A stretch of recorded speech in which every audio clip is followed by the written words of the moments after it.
Picture चालू करो बे। तो करना, परेशान हो गए हम लोग 2.5 साल से, ये भी परेशान हो गए, हम भी परेशान हो गए, करो फिर। सवाल मणिपुर का पूछा जाना था और सवाल पर्सनल अटैक पर आकर के शुरू खत्म हो गया। अभी बताता है भाई, अभी बताता है, अभी तूने गाड़ में उंगली किया ना, अभी बताता है। देखिए, मुझे लगता है रावण शब्द जो है अहंकार का प्रतीकात्मक है और रावण को अहंकारी माना गया है, उसी संदर्भ में रावण कहा गया है। और अहंकार इस बात से झलकता है कि देश के प्रधानमंत्री को देश के प्रधानमंत्री की तरह बात करनी चाहिए थी, बीजेपी के प्रचार मंत्री की तरह नहीं करनी चाहिए। आज भी वो अहंकार में हैं कि 2024 में भी मैं जीतूंगा, 28 में भी मैं जीतूंगा। भाई, जनता तय करेगी 2024 में कौन आएगा, कौन हारेगा, कौन जीतेगा। इतना अहंकार देश के प्रधानमंत्री को होना, उसके लिए प्रतीकात्मक शब्द रावण का इस्तेमाल हुआ। प्रधानमंत्री कह रहे हैं अंतिम संस्कार। अंतिम संस्कार तो मुझे लगता है बिल्कुल मर्यादित शब्द होगा। यूपीए का अंतिम संस्कार हो चुका है। अरे भाई, ये पता कीजिए कोरोना में गंगा के किनारे कितने अंतिम संस्कार के बगैर लाशें चली गई, उसका बता दीजिए।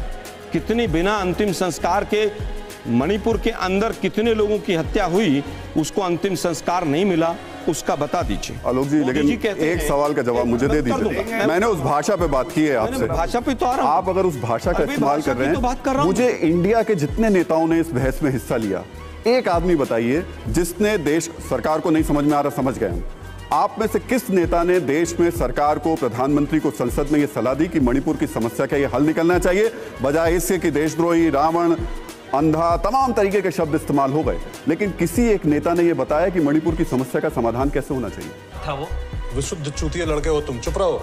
राहुल गांधी जी ने संसद में भी बताया और कल प्रेस कॉन्फ्रेंस करके भी बताया। संसद में क्या बताया, जरा आप बता देंगे तो हम इसका जो पूरी तरह से सबसे पहले देश के प्रधानमंत्री को शांति की अपील करनी चाहिए थी। क्या की उन्होंने? यस, की।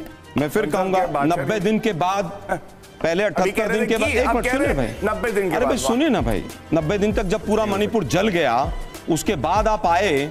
हम तो सोच रहे थे कि मोदी जी आएंगे तो देश की जनता से, मणिपुर की माताओं बहनों से माफी मांगकर अपना भाषण शुरुआत करेंगे कि मैं, मेरी सरकार थी, डबल इंजन की सरकार थी, मैं माफी चाहता हूं, मैं कंट्रोल नहीं कर पाया। समस्या का समाधान वापस आता हूं, समस्या का समाधान वापस आता हूं। जी मैं बता रहा हूं, आपने 4 बार रिपीट कर लिया। और आलोक जी, एक सवाल और सुन लीजिए। ये समस्या अभी की 1 महीने 3 महीने की नहीं है, 1991 से ये समस्या है।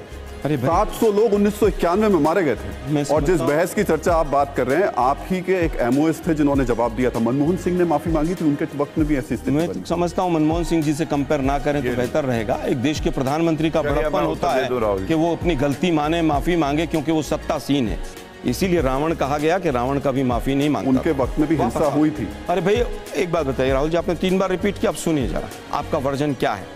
आप ये प्रूव करना चाहते हैं कि कांग्रेस के टाइम में या पहले किसी के टाइम में, 91 में हमारी सरकार नहीं थी जबकि, लेकिन अगर 91 में अगर हुआ, 91 में वीपी सिंह जी की सरकार से ट्रांजिशन हो रहा था। वापस आता हूं, सुनिए ना आलोक जी, ऐसा है ना, अरे भाई सुनिए, आप मेरी बात सुनना नहीं चाहते? नहीं, मैं किसी के बीच में बोला, मैं आपको वक्त दे तो रहा हूं, पर मेरी बात तो सुन लीजिए। मैं जब कह रहा हूं कि आप यहाँ आज प्रधानमंत्री से माफी मांगने की बात कर रहे हैं, तो फिर उस वक्त के प्रधानमंत्री ने माफी मांगी थी जो आज आप मांग रहे हैं। अरे भाई, मैं कह रहा हूं कि पहले के प्रधानमंत्री ने, मान लीजिए कोई गलती भी की है, मतलब मनमोहन सिंह ने गलती की, मैं नहीं कह रहा, मैं कह रहा हूं अगर ये गलती की है तो क्या देश के प्रधानमंत्री को लाइसेंस मिल जाता है? चलिए, आपने ये मान लिया तो आ गया, बिल्कुल ठीक है। मैं उत्तर दे दूं? आप मुझे केवल ये बता दीजिए, राजस्थान में ऐसा हुआ, वहां पर ऐसा हुआ। अरे एथनिक लिंचिंग हो रही है, 2 समुदाय आपस में गोली लेकर लड़ रहे हैं, 8000 बंदूकें वहां से चोरी हो गई हैं, 3 लाख 4 लाख कारतूस चोरी हो गए, और वो चोरी करवाए गए प्रशासन के द्वारा, बीजेपी के इशारे पर। ये सुप्रीम कोर्ट में तमाम एफिडेविट्स में चीजें सामने आ रही। आप इसको कंपेयर कर रहे हैं, इसीलिए आपको कहा जाता है कि आप जब सवाल पूछते हैं तो कम से कम देखिए कि आप सवाल क्या पूछ रहे हैं। मुझे केवल ये बताइए कि राजस्थान में एक भी, आलोक जी, आप चाहते हैं सवाल में आपके हिसाब से पूछूं? अरे भाई, आप लोग तो, आप चाहते हैं सवाल में आपके हिसाब से? मैं क्या करूंगा, मैं आ रहा हूं। अगर एजेंडा लेके बैठेंगे तो मुझे बोलना पड़ेगा ना। नहीं, आप एक मिनट सुनिए जरा, आप सवाल पूछिए, मणिपुर पर पूछिए, मेरे से तीखे से तीखा सवाल पूछिए। लेकिन आलोक जी, जो सवाल पूछा आपसे उसका तो जवाब दिया नहीं आपने। दे तो रहा हूं। आपने कहां बताया कि इंडिया के किसी भी नेता ने प्रधानमंत्री को कोई सुझाव दिया? अरे भाई, मैं बता तो रहा हूं, आपको आप सुनना नहीं चाहते ना, आपका चेहरा बता। अच्छा, आप 30 सेकंड आपके पास है, बताइए। देखिए कैसा चेहरा तमतमाया।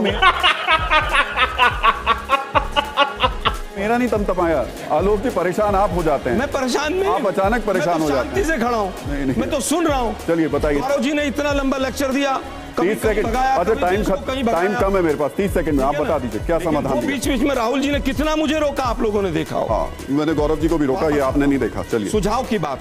सोनिया गांधी जी ने इतनी लंबी चिट्ठी लिखी, कांग्रेस पार्टी की CLP लीडर है वो, मणिपुर के नाम भी और सरकार के नाम भी, तमाम सुझाव थे उसके अंदर। सबसे पहला सुझाव था कि वहां के मुख्यमंत्री को हटाया जाए। क्या यह सुझाव संसद में नहीं दिया गया? पहला सुझाव था। दूसरा सुझाव यह था कि वहां पर आर्मी डिप्लॉय की जाए।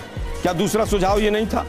तीसरा सुझाव कि वहां पर जिस तरह का आपस में राइवलरी हो रही है उसको कैसे रोका जाए, वहां पर कोई पीस कमेटी बने, वहां पर दोनों समुदाय से बैठकर बात हो। देश के प्रधानमंत्री वहां जाएं। देश के प्रधानमंत्री अगर इम्फाल चले जाते हैं और जाकर कहते हैं कि भाई जो भी हुआ उसको बंद करते हैं आज हम, लेकिन दुर्भाग्य 78 दिन तक देश के प्रधानमंत्री खामोश रहे। चलिए और आकर 36 सेकंड बोले और 36 सेकंड में भी कंपेयर कर गए, मेघालय में ऐसा हो रहा है, वेस्ट बंगाल में, राजस्थान में। प्रधानमंत्री हैं, आपको मणिपुर पर बात करनी है, जवाब ले लो भी। जब आप जवाब ले लेते हैं, मैटर चला गया। गौरव जी आप जवाब आगे वो वहां पर, आलोक जी आप जवाब ले लेते बांटेंगे। जी, धन्यवाद। लेकिन इसके साथ एक बस मेरा भी सवाल है। पहले मैं उत्तर दूंगा राहुल जी, ये देखिए उचित। अच्छा चलिए जल्दी,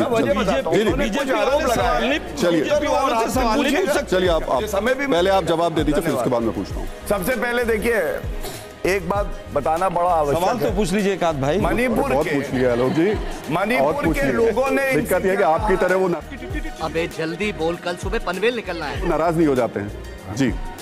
देखिए मणिपुर के लोगों ने इनसे ये कहा है, एक तरफ प्रधानमंत्री जी ने, मैं 3 बड़ी बातें बताता हूं अपने संबोधन में क्या कहा। सबसे पहले उन्होंने ये बताया कि जो दरिंदे हैं उनको कड़ी सजा होगी। अच्छा। और हमारी बहनों को इंसाफ मिलेगा। ठीक है। जो विपक्ष बाहर जा चुका है, मेरा जवाब सुने बिना, मैं जानता हूं कि वो भी और हम भी, पूरा देश आज मणिपुर के साथ खड़ा है। ऐसे एक अभिभावक बोलता है जिसको, ठीक है समझिए। अगर हम करें तो करें क्या, बोले तो बोले क्या। वाह मोदी जी वाह वाह।